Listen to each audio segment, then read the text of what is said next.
pasteur et ses problèmes. Nous voyons que l'Église est en train de prêcher ce qui est à l'encontre de la doctrine.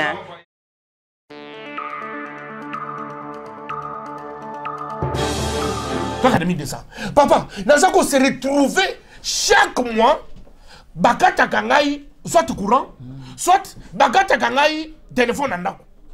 Mais quand nous allons sentir, je voyais que c'est la volonté de Dieu, nous avons un bon salaire, nous avons ça. Mais au fil du temps, nous avons ça les découvertes. Découverte, nous avons un problème bancaire. Mais papa, nous avons un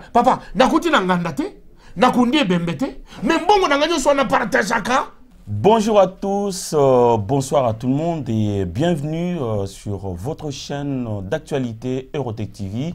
Voilà, ce soir nous sommes bien ravis de vous compter parmi les nôtres, ceux qui nous regardent tout le temps.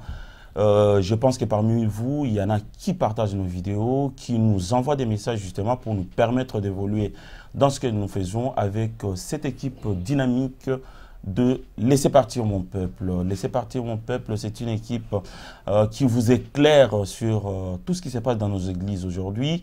Et donc, j'ai avec moi Bishop Tchatumba. Bonjour Bishop. Bonjour Eurotech. Bienvenue sur ce plateau. Merci. J'ai à ma gauche Monsieur Chouramboma, le maître imbattable. Bienvenue. Merci Eurotech.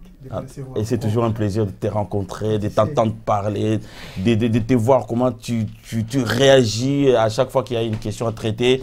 Et donc, nous sommes là pour vous, donc vous qui nous regardez, bonjour et bonsoir partout où vous vous retrouvez en ce moment. Donc, le plaisir est pour nous, hein, le plaisir est pour nous. Aujourd'hui, Bishop Tchatumba, nous allons parler de deux points principaux. Donc, nous allons parler un petit peu de la volonté de Dieu dans nos églises, justement, puisque j'ai l'impression de voir que la volonté de Dieu est entre les mains des hommes de ce monde. Alors que la Bible déclare, maudit soit l'homme qui se confie dans l'homme. Alors, nous voulons savoir exactement quelle est la volonté de Dieu. Et ça, c'est notre premier point. Et le deuxième point, nous allons traiter le thème sur les femmes seules dans les églises. Alors que la Bible déclare aussi qu'il est bon, il n'est pas bon que l'homme soit seul. Et donc, justement, s'il n'est pas bon que l'homme soit seul, donc il va falloir aussi que de l'autre côté, femmes soient mariées aussi. Et donc, nous aimerions savoir pourquoi les femmes cherchent à rester célibataires ou les hommes, effectivement, qui cherchent une vie de célibat tout au long de leur vie. Et voilà. Alors, qu'est-ce qu'il y a à dire exactement sur la volonté de Dieu dans nos églises aujourd'hui? Et justement, je voudrais juste signer, puisque aujourd'hui, dans nos églises, on s'appuyait aussi bien sur le prêtre que sur les pasteurs. Mais, à notre avis, les pasteurs et les prêtres ne disent pas la même chose. Donc, ils sont complètement opposés par rapport à la politique de notre pays, puisqu'on ne peut pas parler de la stabilité sociale sans parler de la politique du pays. Justement, donc, on va faire la symbiose de tous ces deux points pour bien comprendre les choses. Mais j'aimerais quand même qu'on aborde ces deux points en lingala pour que la compréhension soit meilleure dans toutes les couches. Bon, je fais d'abord une introduction générale.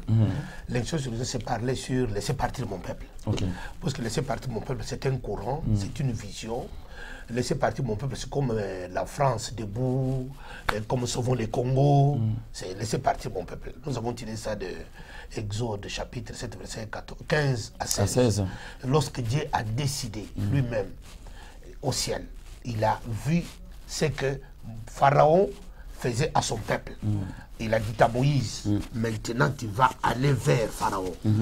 Dis au Pharaon de laisser partir mon peuple. Tout à fait. Puisque le peuple, mon peuple, doit me rendre un culte. Mais Moïse dit au Pharaon que jusque-là tu n'as pas écouté, tu n'as pas compris. C'est-à-dire que même Pharaon ne voulait pas écouter ni Dieu, ne voulait pas écouter ni Moïse. Voilà pourquoi Moïse lui dit que tu n'as pas écouté jusque-là. Il fallait le peuple, là c'est le peuple de Dieu, il dit que son peuple, à lui, il voulait s'identifier à son peuple, il voulait que son peuple lui rende un culte. Et Dieu même a indiqué l'endroit. Le peuple doit me rendre culte au désert. Je serai avec mon peuple seul. Dieu ne voulait pas des intermédiaires.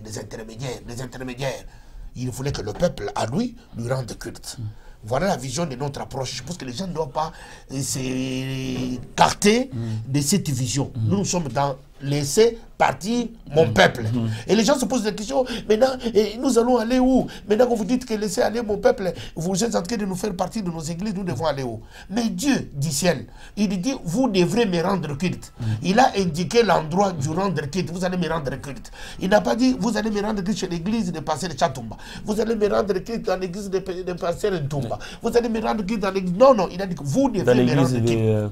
Non, il dit que le peuple devrait rendre culte à Dieu. C'est-à-dire qu'il n'a pas cité un quelconque pasteur, un quelconque prophète, là où le peuple doit être là, pour que c'est à partir de là que le peuple doit rendre culte à Dieu. Pour les gens qui nous arrêtent en cours de route, papa, est-ce qu'on doit rendre culte à Wapi? Mais vous fondez l'église, mais quand est-ce que vous allez ouvrir? Alors nous sommes allés plus loin avec Chourambo aujourd'hui, nous avons parlé des chrétiens de Béret. Les chrétiens de Béret, c'est là qui sont qui? Batei bango, place bazote bango. Sikoyo chrétien de Béret, c'est que vous avez un passer à Zate, il y a beaucoup de fonds de Bible. Après, nous vérifier ce qui lui a été dit. Est-ce que ça a bien? Toi, ils ont bien été. Azo fonds de moko. Nos frères et sœurs qui sont dans nos églises, lorsque nous sommes en train de parler, laisse partir mon peuple, ils n'ont pas l'esprit des chrétiens de Béret. Les chrétiens de Béret retournaient chez eux, seuls. Ils nous offraient leur Bible pour vérifier. C'est-à-dire, on a lobby d'un pasteur. Et si mité, à que nous soyons église ou avant de son pasteur ou c'est comme ça les chrétiens. Ceux qui nous posent des questions parce qu'ils n'ont pas l'habitude eux-mêmes de lire la Bible. Voilà. C'est les pasteurs qui lisent la Bible à leur place. Ceux qui passent dans la kanda mkolwana, à Tio Kanda naï. Ceux qui passent dans la ligne yoté, parce que ça le babiso va passer dans le Kananga. Mukolo dans la kanda ya faute mukubuyi. Dans mon temps où il y a l'église mukolo ba di mon frère de temple rabiente. Ceux qui y a l'église mukolo wana, a celui qui empêcher bateau ba pesaka, bateau ba bina, bateau ba tchaka mouvement l'église. Alors mukolo déjà dans la kanda, na matin n'a changé. Puisque pasteur beaucoup temps qu'on le que c'est l'atmosphère du culte du jour qui modifie la communication prophétique. Ceux qui mukolo wana, atmosphère prophétique ça madame. Même le pasteur son environnement prophétique est bon. Mais ce qu'atmosphère prophétique est bien dit. Même quand le pasteur libère, il ne libère pas bien, puisque l'atmosphère prophétique ne lui permet pas de libérer l'atmosphère prophétique dans sa connaissance. Alors, il y a un toujours le macambo yake, ba chrétien de Béret, ba chrétien de Béret, ba sanaki, ba tei biente, a zongi na ndakunaï. Mais toujours c'est un bateau, parce qu'on pose une question dans là. Papa, vous avez laissé partir mon père, tout ce que l'église a besoin. Ce que tout ce que l'église a besoin, c'est que bon, ça le ba chrétien de Béret, bon, ça kana bandaku, botan la Bible. Kotika kaka te que passer la tangue la Bible. Basa la Bible te, batanga la Bible te, et ça quand passer mon tangue la Bible te la souka, et passer mon tangue communiquer yé kaka, magamo passer la lobby. Ce qui passer la communiquer y a bien, azu bien, ce qui a mabé, azu a mabé. Voilà ce qui constitue un frein. Il y a un autre solo bakena, laissez partir mon peuple. On répète ça. Vous devriez aller rendre culte à Dieu. Place nini, ngacha to momoto na ko indiquer binoté. Parce que mon tomuso a tenu sur papa, il faut en communiquer, laisser partir mon peuple. Boy mo la différence entre ma vrai pasteur et ma faux pasteur. Maman na ibiso boy. Ngacha to manasana unité de mesure tena thermomètre, ya ko faux na vérité. Ce n'est pas ma mission. Puisque même pendant qu'on va acclamer moi chato que j'étais vrai, mais j'étais faux. Mais j'étais faux, j'étais dans la colère, j'étais dans l'impudicité, j'étais dans l'adultère, j'étais dans les mensonges. Mais, dans ça bien, parce que j'ai dit les bonnes choses. Et pourtant, je ne peux pas me mettre à la place publique. Dans la différence des bons pasteurs et des faux pasteurs, je ne le ferai jamais. Puisque même Dieu du ciel, lorsqu'il parle de son église, il lui montre qu'on a blé, il a livré, va grandir ensemble. Autant de la boisson, il y a une différence. Aujourd'hui, qu'est-ce qui nous précipite au chaos? Ce qui nous précipite au chaos, c'est quand les gens se mettent à faire un jugement.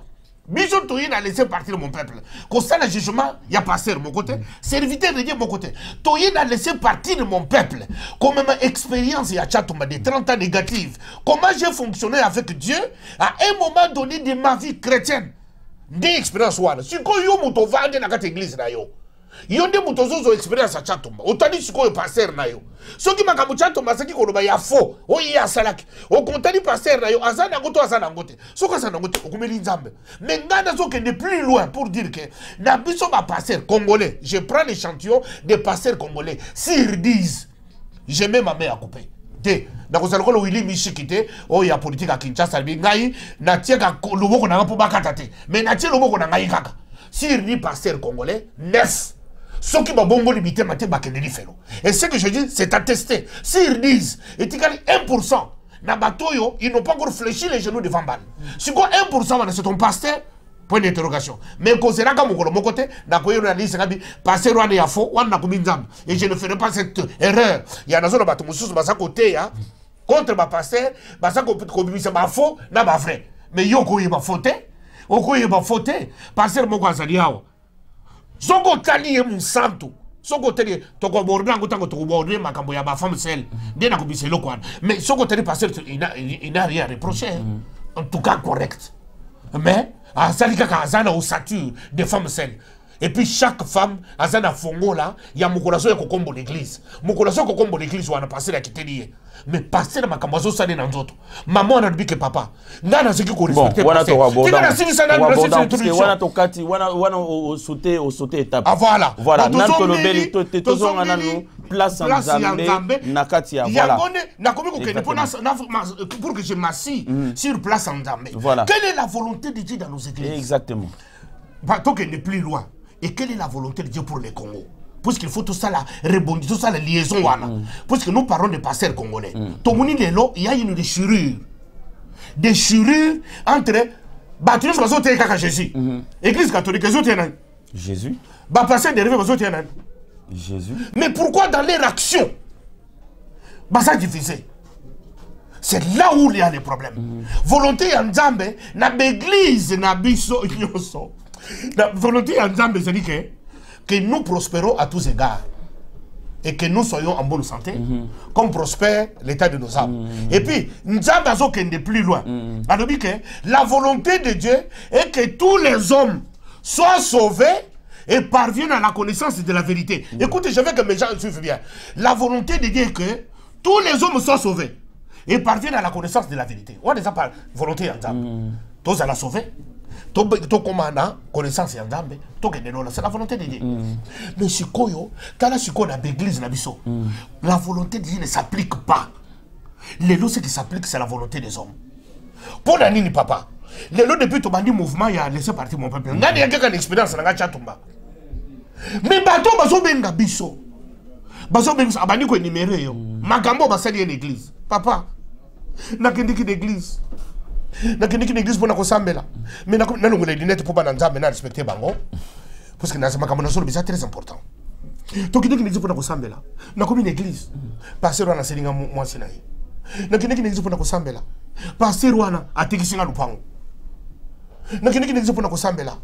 Ngai ndenge nazaboye bafuta kangai kaka une fois bafuti ngai une fois la fin du mois 1200 na longo di 120 €. Kana 1200 dimanche 4 na dimanche 4 wana kana 1200 na wana je suis obligé na payer offrande na bafuti ngai une fois na payer offrande de dimanche na payer offrande de dimanche wana parce que bafuta kabiso 4 fois bafuta kabiso kaka une fois mais si ko une fois wana na zo payer offrande tous les jours kaka na 1200 na 1200 wana payer action de grâce kaka na 1200 wana na futi ça l'église kaka na 1200 papa na za ko se retrouver chaque mois bakata kangai soit courant soit bakata kangai téléphone andako mais quand na za ko sentir je voyais que c'est la volonté de Dieu. N'a pas un bon salaire nangai. Nzamba kozongisa. Mais ne comme au fil du temps, banyongo. Na comme ça les découvert. Découvert dit na comme un problème bancaire. Mais makamyo soana papa, na kuti na ngandate, na kundi bembete, mais bongo na nganyo soana partageaka na église. Croyez que je partage avec Dieu. Na comme na plus et tu na so partager na nzambete, mais na so partager na pasteur. Soki ngai na za 1200. Naza ko zomi de sana nganyo so ils ont ça comme activité église tout ça combien tout ça ko sala mais au fil du temps au lieu tout monde a sikoyo changement même financier na ba vie na biso tu comme na changement exact na biso nyoso muto aza ko progresser aza ko zala beni aza ka pasteur biso tout ça lelo na côté na za na EDF na longo na EDF au lelo donc na comme énergie direct énergie na direct énergie na kena bwing puisque moyen de garder atta courant na réseau ya courant moko pendant un an isate c'est-à-dire que volonté en Nzambe. Et ça, oui, toujours ça de la terre. Laissez partir mon peuple, vous en a raison. Et pourtant, que volonté dans Nzambe, l'église, c'est anime. Volonté de Dieu dans les églises. Et que toutes les âmes soient sauvées et parviennent à la connaissance de la vérité. C'est ça la volonté absolue de Dieu. Batu babika, baye banzambe. Volonté en Nzambe, c'est que batu ba comme ba pauvre. Batu ba qui l'église après 6 mois, après 3 mois. Tant que vous avez le bilan, il y a santé financière, à se retrouver là-bas. Ba facture non payée. Ba interruption bancaire. Alors, il y a un nettoyé dans le lot pour te dire volonté de Dieu.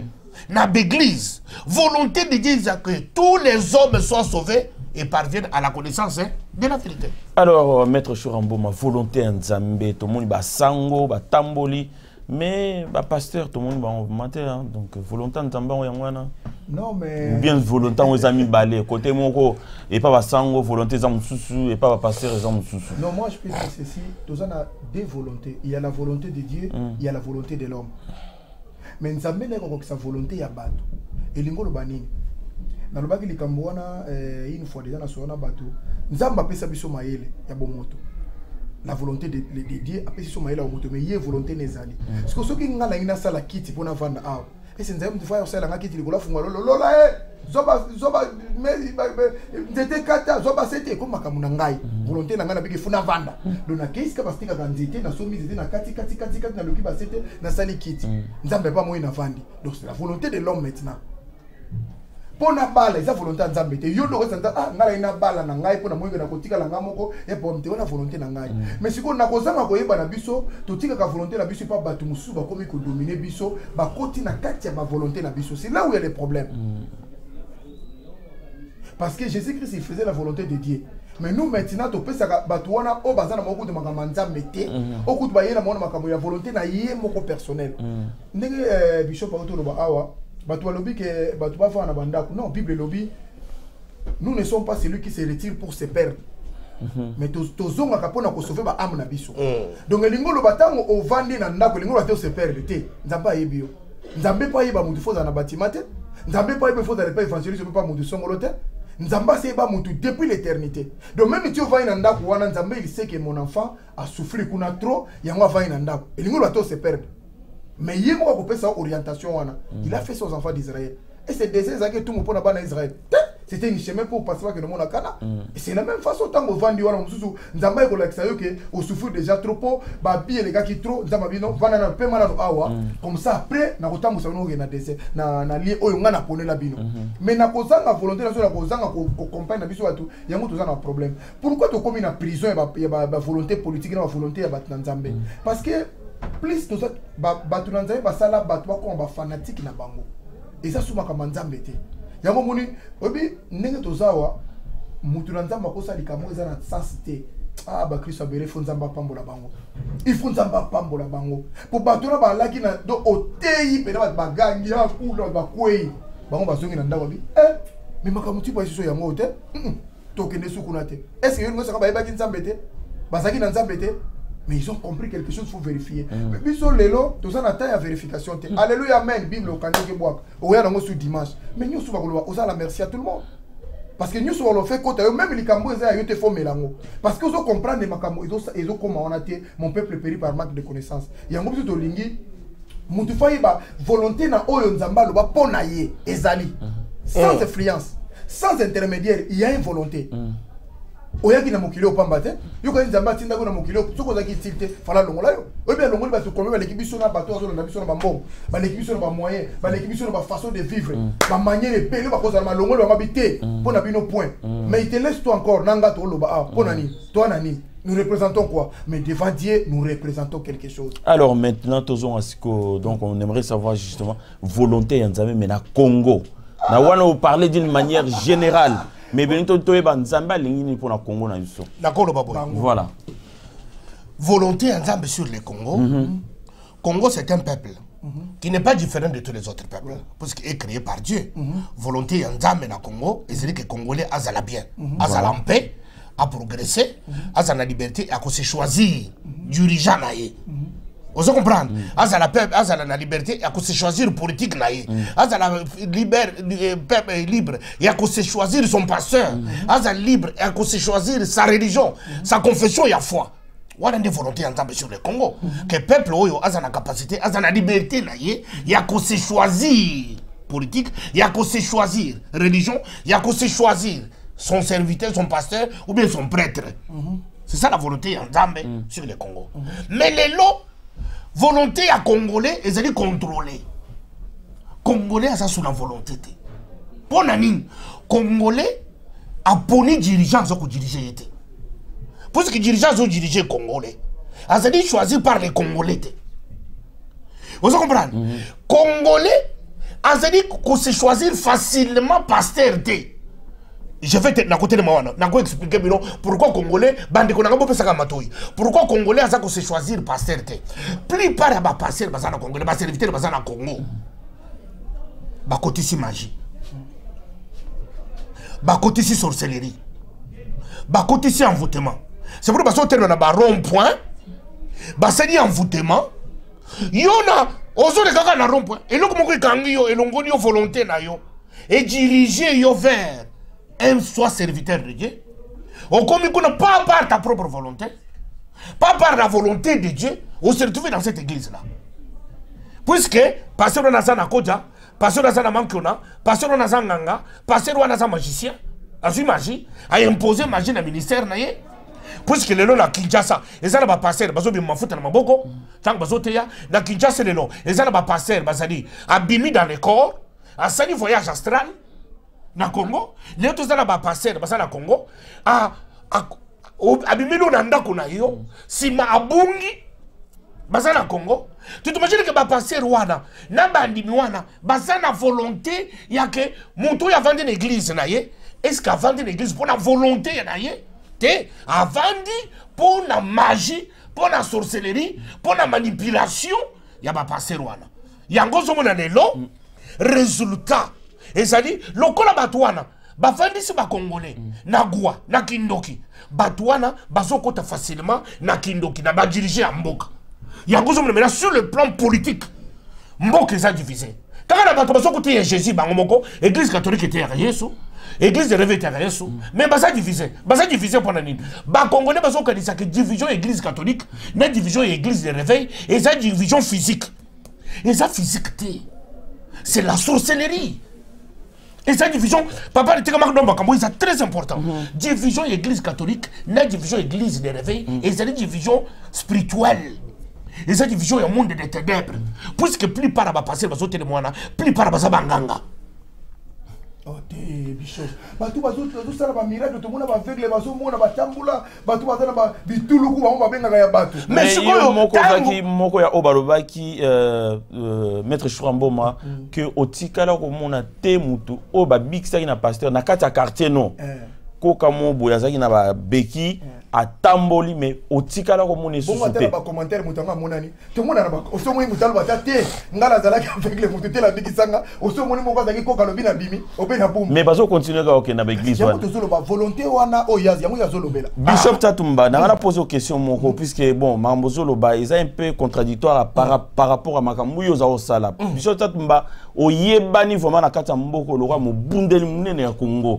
Ozaki combattant munene obeta mape na ndenga mukete. O tchabat na milangi o bazola ndanga ba bien bien. Mais le Bishop Tatumba ngana kanti bo se trompa ki munguna ezai kabila te ezai ba pasteur. Pour so temps na zo yoka ozolo balelo avec énergie et les qui n'attendent aux oloba pour na non non aux hommes n'attendent na sako sabato na milanga na sako biso batuke bandi kunanga malheur na biso ça va passer na sako loba non c'est trompa qui cible na sako loba ngai moko na sako loba na yo moko na maître Churamboma bo c'est trompa qui cible c'est trompa qui oui ngai malgré ngala zaki déjà averti non tala papa ngai malgré na saki ka combattant passer na sako biso ba combattuki na bango tala ba musicien oyo baza na bango rien du tout malheur na biso ba pasteur oboni ba plus par ba pasteur ba saboyi sur 10 9 ce sont des sorciers na so pesi bilembo na bango di banda Mutu normal.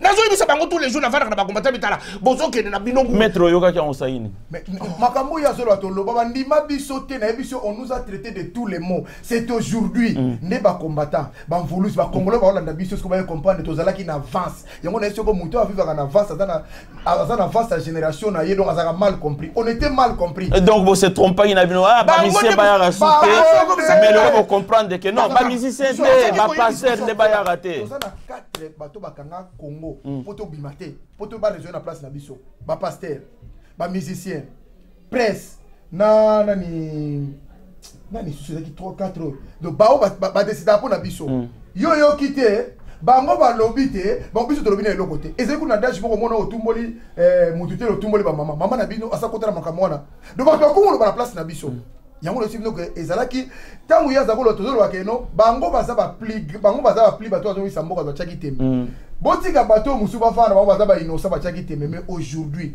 bana ba paralyser mboka 4 personnes va paralyser tout le Congo. Na diaspora ba poto y paralyser journée wana. Même ba tuso abimante na poto apona ngo. Mais Bishop a otolo balikamo et tikenga puisque otolo bobino lelo soki mama zo touché 1200 €, après ici dimanche 120, après ici offrande 4 dimanches, après ici action de grâce. Bon, c'est là mon coin. O tigala ma, o tigali po et le za souté. Mais c'est là mutuna nanga ezali que na kata moya lelo donc c'est-à-dire que ba pasteur ba piller puisque politicien non mais politicien a pillé mboka non na lobby yo moluka donc elo na ina comprendre ça que tant yo se tromper cible ozo attaquer ba politicien au moins politicien ayiba l'état zane riche mais na oyazo yiba pauvre na oyazo yiba l'état. Alors aujourd'hui bien réflexion nous a très fondé aujourd'hui voilà c'est-à-dire que politicien aïba l'état mais c'est très dangereux aza pauvre c'est le pasteur les pasteurs donc yende mto ba mboko mais va expliquer yo moi moko na un mois ils ont 4 dimanches dans 1200 par exemple ba to Holanda ngai ba to sample yebisanga so bani ko pesa déjà mbonga salle za combien en dessous 300 otika na combien 300 dollars euro te toza na euro d'accord otika na combien c'est 1200 wana otika na 900 bon zo siko libonza chaque ya bana pour famille faut osemaka chaque 3 dimensions etika li combien to pesa ka la 300 600 donc yo siko ngoti ba to pesa suba offrande na pesa kaliki to sala bandeko bon yebisanga ito semaine on a faut pesa ka su offrande à part ba san à part ba nini no faut pesa ba san bon ce qui siko aussi na suka wana yo faut lata yo folia il faut laisser ndako na yo il faut laisser bana na yo il faut sala makamunyo surtout mais tali pasteur wana tali pasteur te yo mto atala besoin mbongo na yo yende faut gérer budget na on yango na solo bake et ça problème à pasteur te c'est le pasteur qui est là les gens ne comprennent pas ozo pesa nzambe ozo pesa puisque plupart ya l'église nene zaboyi na solo ba plupart ya bato ba seli ba ligablo ba seli jenda et ils allaient vision ya nzambe te et sa volonté de Dieu te ils ont compris que Satan a compris que le peuple congolais c'est un peuple religieux c'est pour na kukanga bango faut kanga bango na makambo nzambe bishop na l'alimenter yo au moins ndenge bakosa raba lobako soko tche bombe okuta 4 vierges moko na bazozela yo c'est le même mécanisme bakosa biso na église de réveil soko pesi awa bazosala londa kuno na lolo ezaki bongo te oui yango na lukuta les gens sont devenus de pauvres lukuta yango nzo mona sikoyo na mboka na biso to soko na ke bato basaki ko servir nzambe de l'état comme il y a décision il y a que peuple wana a se libéré du joug, il y a politique, il y a pillage, politique, il y a destruction. Bato wana parce que le peuple wana, il y a un peuple batelemi. Baké na ngambu ya bato bazoboma peuple wana. Église de réveil. Parce que l'église catholique na Congo et ça la population qu'on est l'église de réveil. Parce que chaque commune il y a Congo, chaque commune. Mais ça quand l'église catholique par commune. Mais que des par commune, l'église de réveil, c'est pas l'avenue. Avenue, mon ça a 4 églises de réveil. Mais il paraît que tout le monde a décidé de faire tout catholique puisque le côté l'équipe. Mais nous avons tozokende boye tozokende kaka koyebisa mutu te ke azoka na église catholique tozokende mutu azoka na volonté de Dieu. La volonté de Dieu na catholique. Non, volonté non. Peuple a libre. Peuple a comme ce qu'on est intermédiaire te yake na Nzambe. Puisque Dieu fait l'alliance avec chaque personne. Mutu yo son Nzamba sala. Nzamba sala poso ko sala ne alliance ye na Nzambe. Nzamba sala poso sala alliance l'intermédiaire te. Yango de matin na biso église de réveil et kanga batu. Oui. Puisque, tant que tu dis c'est-à-dire on peut se tu bénis l'homme de Dieu. C'est-à-dire que nous contraignons les chrétiens à ils à la soumis dans l'onction de Biso, puisque nous avons Biso. Parce que les autres matala, nous avons sur la semaine, mais c'est un bonga, va changer la vie, puisque nous avons une bonne terre. C'est ça notre. Tant que nous voulons faire des appels de fonds dans les églises, nous avons dit que déjà regardez comment Dieu m'a béni, regardez les choses que j'ai. Mon tamoni que ceux qui n'ont coupé ça, ce qu'on a passé à boyer, n'a pas à béni. Pauvre Wana, sur 1200, à tirer qui n'a 40 €, pour que ça y est, na fin du mois, à 15 ou 40 €, à des Wana, à payer si na Moussa Ntamboana, parce que Moussa Ntamboana, passage obligé de bénédiction. En attendant, il y a Koufi, Yango Zomona, l'unique communauté pauvre dans le monde, l'unique communauté pauvre, c'est la communauté congolaise. Puisque ceux qui ne l'ont accueilli, au coucou ta Congolais nyonso, s'ils disent, Moutou Kassikate, Congolais, parce que Moutou Kassikate, Bagolais, vous allez Moutou Akala, Basiba Soubedi Ango, Basiba Soubedi Ango Bikinza, na Moutou Boko, Yatamona Nango, Moutou Asaki, na Soumika, au Talikara, na Moutou Kakala. Ceux qui Congolais, s'ils disent, au coup de Nasi Mominanga, au coup de moi, c'est qui moi si à tel, à ce qui moi si à tel, à ce qui moi si à tel, à ce les gars, Basima, à comme moi si d'ailleurs. Congolais, tout ce qu'on a bilo qu'on refait, tout ce qu'on a bilo qu'on refait, bas seconde demain, na bilamba kolata, bas seconde bilamba, na basia kobala, bas seconde demain, moyen où ça la lolé l'atana moi sango, ça te pousse simba, moyen où ça l'appelle lolé l'atana mon badi angote, simba, c'est ça la communauté congolaise. Dit ça, c'est dit na mauvaise terre, mauvaise orientation, il y a communion, il y a peuple congolais avec Dieu. Alors, tant que tu communes avec Kamomboka, bah passer loin l'église de réveil, bah télémer de volonté de Dieu, bah le dit que biso ton kokou fana Kabila. Puisque Kabila moutou a sali biso église, ce que pasteur, a tellement la face du monde, a que biso ton sali que église te. C'est-à-dire que tout le nombre d'années, il y a ma pasteur batambla qui dans Zambé, dans Satan, moutou comme biso dans église, Kabila. Si koyo, moutou comme biso dans église Nzambe te, Kabila moutou comme biso dans église. Si koyo moutou ande kon basolo porque nous devons tout à Kabila. Ils ne doivent pas tout au peuple, ils ne doivent pas tout à Dieu, ils doivent tout à Kabila. Si koyo Kabila tue, Kabila pille, Kabila assassine, Kabila empoisonne, Kabila ne paye plus, Kabila ne donne pas à manger, Kabila ne donne pas les soins de santé, Kabila ne donne pas du travail. Mais bino bozo qui ne s'associer, na mouto boyende bozo qu'on ne voit rien tout. Mais les peuples pauvres qui sont soumis à votre volonté à vos églises, les peuples pauvres qui sont soumis à votre onction dans vos églises, les peuples pauvres qui sont soumis à votre autorité dans vos églises.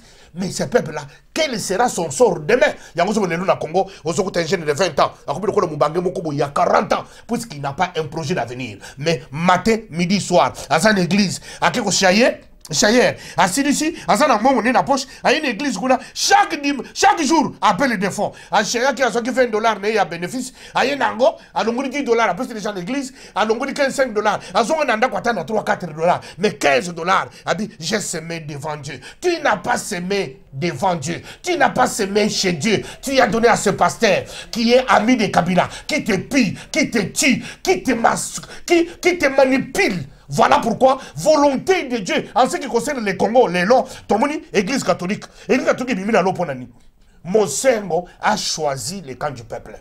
Vous avez tout ça, le peuple. Pour le peuple, on fait ta classe. Bisous, les Églises catholiques, nous organisons les cahiers, les bics, tout ce que nous faisons fournitures scolaires pour ta classe. Et puis, pour l'église catholique.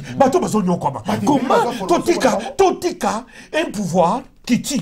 Les tomoniti, Kagame, Moutou oyo atie Kabila na pouvoir. Kagame a lobby à la face du monde. A lobby, un président qui tue son peuple ne mérite pas un soutien, notre soutien. Il tue son peuple. C'est Kagame. Kabila doit dégager. Kagame, qui est un président qui est né Moutou, a tiré Kabila na pouvoir. À comprendre loin que c'est Kabila qui est la cause. Mais l'église de réveil n'a pas compris. L'église est en train de prophétiser sur Kabila. C'est lui le 4e alors, président. tu as évité sur les juste pour nous satisfaire opinion.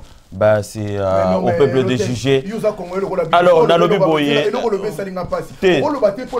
Non, Kagame est évité positionner réel par rapport à Congo. La phrase politique. Parce que la phrase politique. À peine en France, et Salama qui est pas Moutouma Bengaga, Jacques Chirac. Tant que Sarkozy na François Hollande. Jacques Chirac a ceux qui votent les alliés, moi j'ai voté pour François Hollande.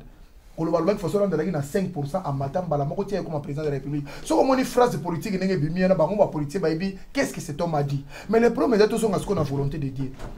Et l'Ingolobani, dans cette église, pasteur assemblée la pona batu bazwa misala parce que mboka oyo yo sambela pona bazwa misala bino bolingi te bato ba se soulever pour misala ekota parce que banani baza ba vrai démon parce que sozo bonde la pona bazwa misala ezani misala mweza l'homme mangera sa sueur de son fond bible lobi que presse activité on nzamba pesa la mutu eza musala mozala batu plus de 20 000 ba sala te ba vendre la ko banda tongo midi pourquoi batu wana ozochi ba mabo ba sala misala ba lobi bon le quoi misala yate to si la na batu oyo pour musu misala ko mona yo lobi te wana kaka donc il faut la wana donc l'ami du président donc on a conclure que maître Chouramboma a zongeli catholique et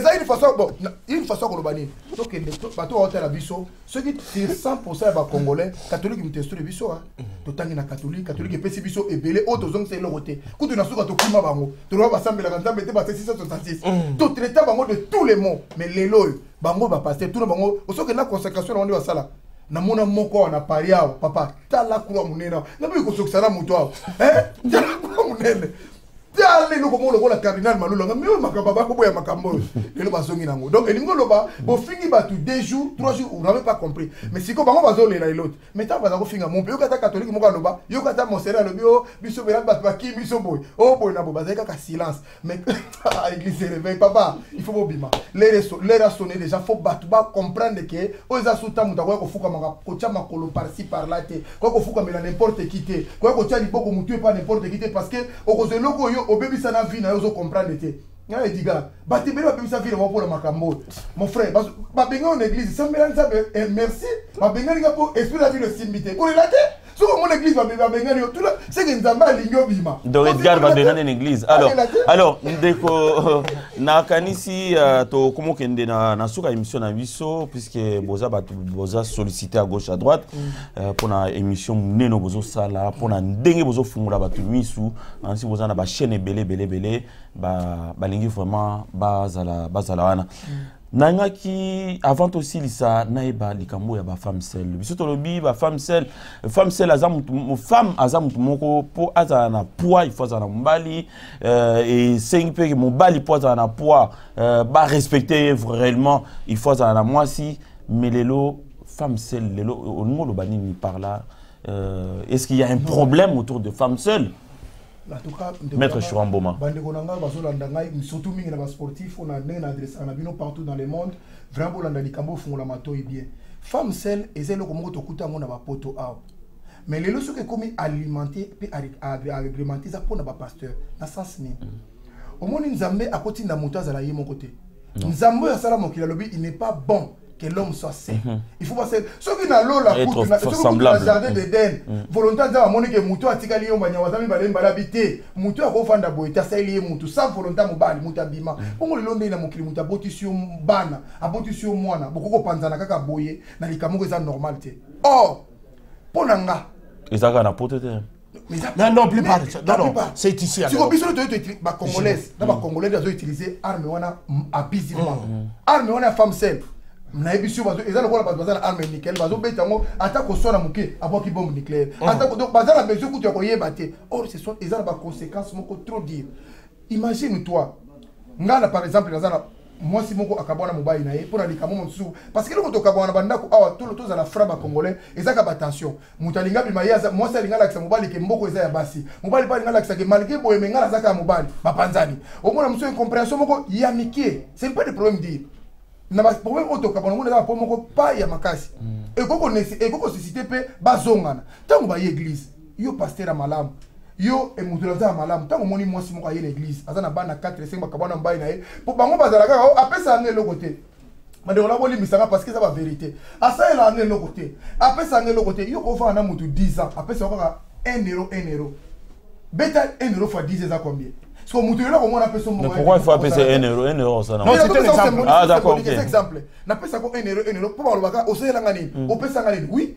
mais si on appelle ça 1 euro pendant 10 ans est-ce que mutu ko beta 1 euro fois 10 ans ça combien mutu ko pesa ngo di quoi osala te mutu so pesa ko 10 euro ah yo mutu pesa 1 euro mutu 10 euro à mon ami les erreurs tant une église pas passer la ko tourner maman bokabona ponani parce que c'est ça les causes les problématiques bokabani pourquoi oh non ezaki pour attends le mabe parce que passer na biso bazal le ko les intérêts na bango et qu'il faut prendre la peau 1200 na bango passer à gérer ngo pour ça na bango ta 10 non mon accentuer sur le camerounais mounen oh le vrai pasteur a ko sabi bokabona pour les camerounais juge mala ba balito mon côté a béni pe umbali na et peu importe dans la païa semble taza azana bino confession mon côté qu'est-ce qui s'est passé bota la bino te bota la bana parce que les conséquences c'est nos enfants la plupart la bana biso azokola na poto awa soko tala éducation na bango et biso to yaki yaya nyo surtout yaya venyo souver mais tala bana poto obengo na combo facilement je suis oh monsieur Chura oh Chura oh mais pourquoi tu m'appelles comme ça oh mais tu es pas mon père tu es pas mon donc moto que non facile donc biso to kola bongote et au moment na soko la ndeli moto mon papa za raso na ndakote ba tonton na yebiso zaka maman ko fana ka bo tonton aye mais bana ba lembi na ba tonton na non tu vas changer parce que ça na ba tonton tu pas comme bien ba ami ah parce que ba femme celle nous ko ba changer tellement que ça bien ba tonton parce que ba changer pas comme bien ami mon ami hein c'est mon ami. C'est mon ami. Mais non, mais c'est les propriétés qui sont. Si vous avez une carte à l'église, parce que la madame vous avez combien de femmes celles parce que c'est la évaluation. Oh, tu as 20. Vous faites ici, na pasteur azana oyo azana nzambe ba pasteur otoro obena oyo obatikali moko sur 10 wana akofanta bi maman qu'est-ce qui s'est passé na libala na yo talanga na problème boité otoko réparer ngo y a rien awa na moni za makasité sur 10 sur 20 okozo msata 10 mabalo be 15 ou sauver quand même ba âme ya bato parce que force na landi loko yo bato balandaka et ba télévision mon comme sou na landi moi si ya emene ya moi si o mama bana no moi no zo masasi wana alobi loko moko touchanga ti lo alobi soki lelo moi nanga kenda ko zo masasi na fudani sa pona zanga ki contrôle ya papa na ndako mutako surveiller bano bala akoloba zate nga na kominga mo no jouer la papa na mama ya mo nanga échapper ki na contrôle wana aki ko zo masasi est-ce que vous comprenez le langage wana donc ngoloba soko bon c'est non monsieur pas ça mabe po mbala kende mamusu pe ya asisa ki mabe mais soko aye ko zo ka conséquences de commenter aye alors ben on va zo na biso les conséquences c'est les moments partout le vanda ko ko kama l'église ko zo mi 200 mbongo zo abolia kana pasteur non luka mobali wana bo vanda bo solo la bo solo amiable bo solo na ezani oh non ezaki bo ce que c'est kama ko bongisa na kata mabela le kama ko bongisa te kaka ezali nyonso tout ba bongisa boko luka mo ko luki bo bongisi bo songa ni malamu na ba tala bande bazo kola par-ci par là o ya kolibo o c'est le tu vas user mina aja ko zoate o muso ko mi rebelle aja ko komate muso ko monter ka babilo ko tekate bana muso o sentir ça ne va pas na communauté na bisoka la plupart pour nani pour na ba femme seule tant besoin de l'église na biso on va pasteur ba sunga bango tout na chatumba bishop chatumba les seuls bateaux bango bazaka na victime makasi et c'est ba femme seule là je vous répondre pour nani bon sanga matoi ozumo la plupart à l'église oyebandi e bandaka na bandako église mingi bandaka na ndako e bandaka na ndako ya couple té ah bon plupart à l'église dans le bawa na caméra ba église sur 10 ce que ça n'a pas dit sur 10 9 et banda na bandako soko tali ndako wana e banda e zali ndako etikali mama atikali na bana plupart ce qui déjà l'église est bandée na ndako oyo mama atikali na bana obu déjà influence ya mwasi wana na pasteur parce que ndako wana nde basala ba retraite ndako wana nde basala ba église mwasi wana directement azali impliqué dans cette église parce que bozo sala makambo zo bana ndako ne et puis pasteur pour contrôler ce que mwasi wana bien parce que ça c'est pasteur pour continuer le il faut continuer le côté pas seulement côté bonza mais il fallait continuer le comme sous pour contrôler oui aux hommes là parce que la projet à quel on a comme munene lobby si quoi moi soit il faut qu'on la projet pour qu'on la projet pour qu'on la projet si quoi à ce côté ka projet physique té un projet spirituel té à ce côté peut la projet physique c'est quoi comme et là comme côté c'est comme une église moi je suis dans ça yemoko malomoko comme un entourage à passer à comme parmi décideurs de l'église plus par ma femme seule tant la fonction dans l'église ma femme seule union sur place bazali prédominante bazala ka ba diversité à ma femme couple oui parce que tant je dis ma cambo dans la pasteur là dans la carte église dans la pasteur 30 ans dans la place union sur base femme seule église né église manaki na pasteur naïe c'est quoi ba kobi église vendée basse femme celle majorité des femmes celles na l'église la biso basaka ba adversaire direct ya ba femme en couple pour ce qui est en avandi peut-être semaine wana eza semaine né to lo batere makamoni semaine né mampuya semaine ya mampuya semaine wana c'est-à-dire que yo tango zoya dans mon bali na yo alléluia elle ne réagit pas par rapport à ce qu'elle ne sait pas exprimer. Il ne sait pas exprimer certains caractères, certaines difficultés, certaines colères. Si vous avez une spontanéité, la jalousie, soit alingala kisake bino bozana kusembimba na bino ngape na bala yo muninga na bana te bino boya kuna kusembala omo déjà c'est kamabe mobile ne pas kamabe d'abord moi c'est mon quoi mabe mobile ya kitoko boye yango zo basi binga bayaka na ba couple ba femme seule ba boto na kabango facilement mibali na kata l'église puisque moi c'est un couple plus para mibali ba boto na bango plus para basi ba boto na bango mibali na kata l'église na kidiba puisque ba femme seule basa lokola ba proie tant ba vandi l'église basa lokola ba tigre ba fauve puisque azali espoir ne nyonso ezaka na kata l'église azwa ya elinzambe te aye ko lukelo nzambe te puisque y est projet de Makambo bozolo babozo mabanga na na ba femme seule te mi ba bongo te tam soupçon nous zolo ba majorité na no bi Syrie 9 1% na tiki ba mama soko bininga ko kanga kanda te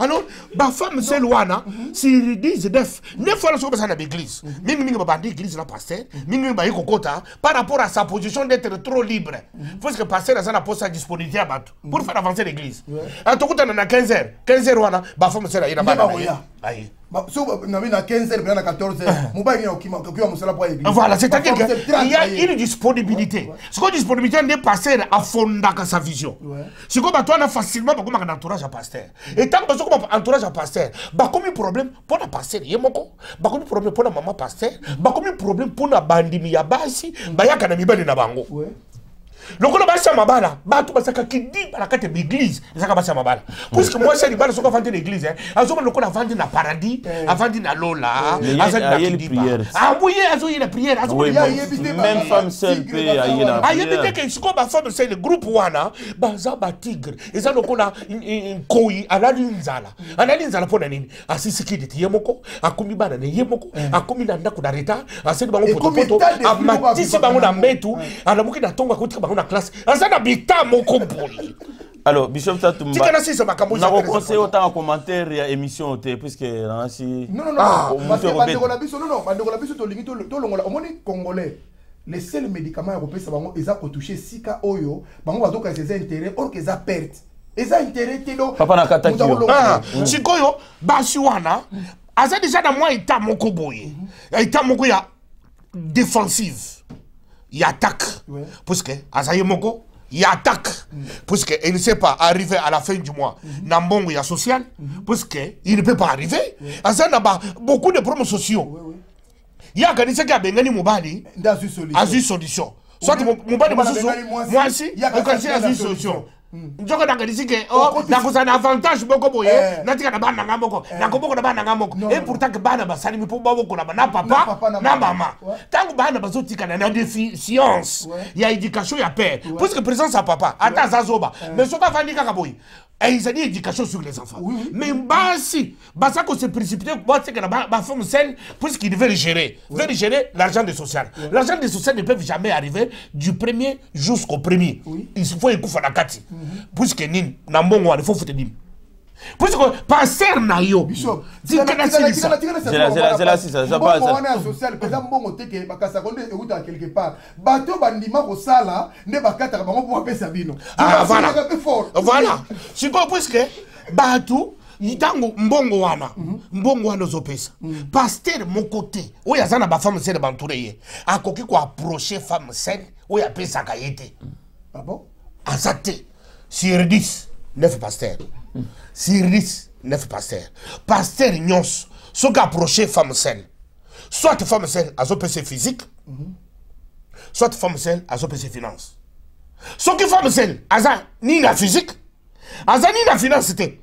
aza pasi aza malheureux tala obengana ki moba dokende koluka et puis ko yoko maka l'église en na suka oko bima suka pembe parce que ba kokipe yote pe ko kuma na écrit yango zo na ba église mingi ba fu se ba sebede ezaka bitumba ba dimanche nyonso ya bilamba ya lati ya lakse ki mobali na yeboye ataki ngaboye ataki mbane bitumba ba kana ba église en trop et puis ba passer les pasteurs qui entretiennent les femmes seules ils les entretiennent parce que c'est ba fâche aller place à comme la miliki les abats français place bah on connaît que makolo les abats français mais bah sur le makolo on bon passer dans kende mais on 30 ans papa 30 ans bon alors na makolo na ngayo yo ba sokola yango il est qui singata au muniti na comme de 50 ans na zolo kana no na bana parce que dans ce qu'on a parlé 50 ans bah les qui sont divers bah soit plus de 15 ans heureusement que ya uskola makolo ya uskola makolo heureusement que lelo les cause moi si on a zo kanga ye catch boko yake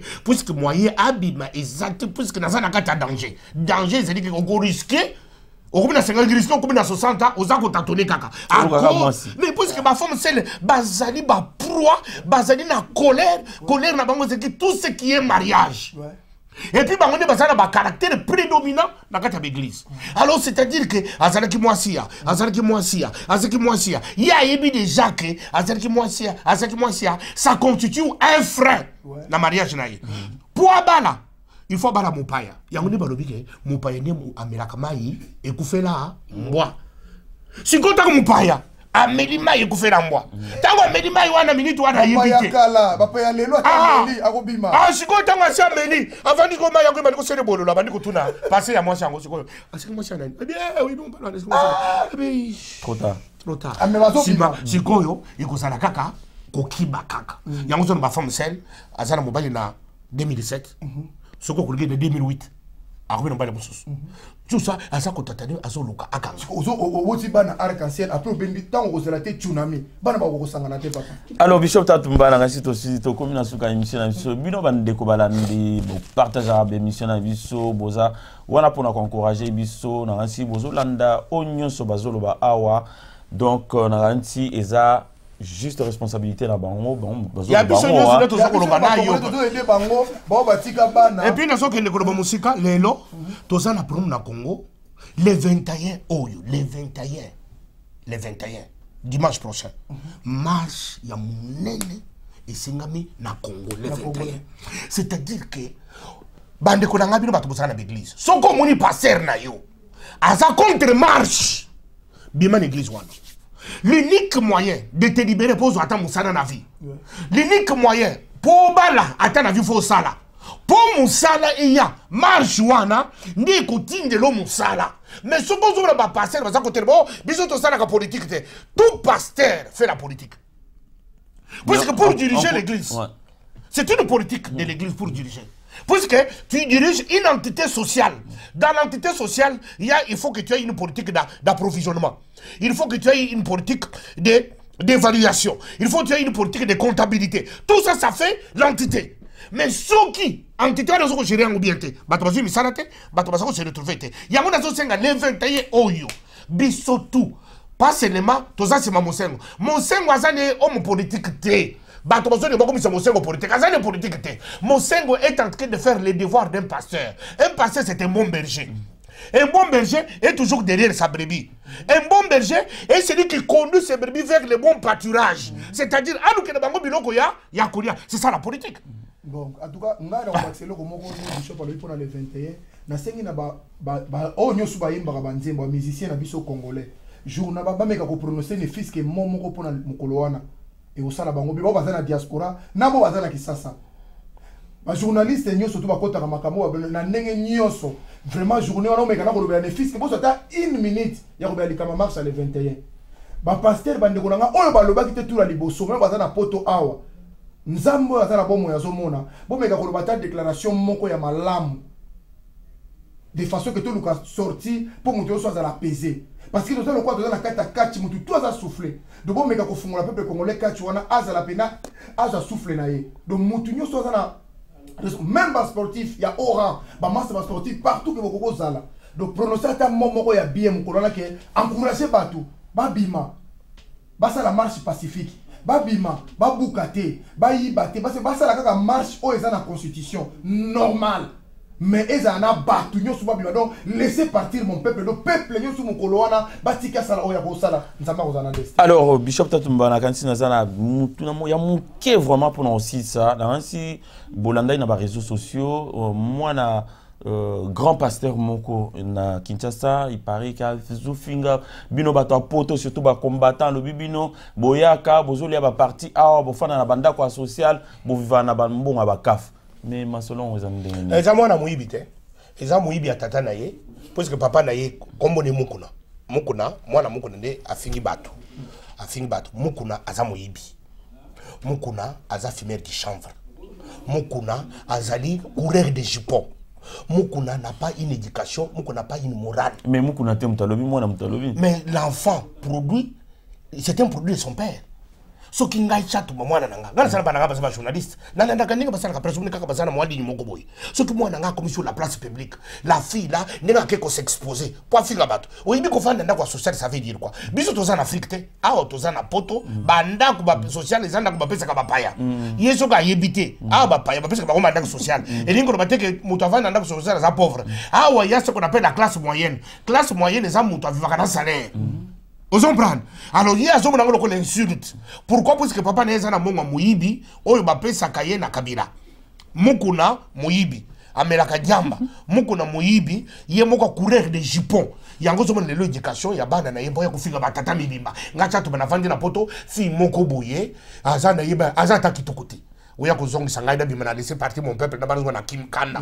Alors na kozonga na kanda te beno bike mwana ngoma kamwa sali batu nyoso ba condamner fi en place nyoso yaza à se repentir le reste de sa vie parce que d'abord okubana les sous-sauter aye ko s'exposer muku na tatane wa sabali basi ni mibale asali vini mais yo okubana sous et comme passe pour bala parce que keko simba bato bazo bundela mboka malgré l'infirmité na bango malgré kozanga na bango na poto tozo bunda po Congo ebonga mais tatana yo mukuna asa kozala en complicité na bato bazo boma Congo pour entrer na na caméra apekisa bato bakende marche te mais ceux qui osent bien na tatana yo mais ba congolais ba oza na église tatana yo sont des pauvres.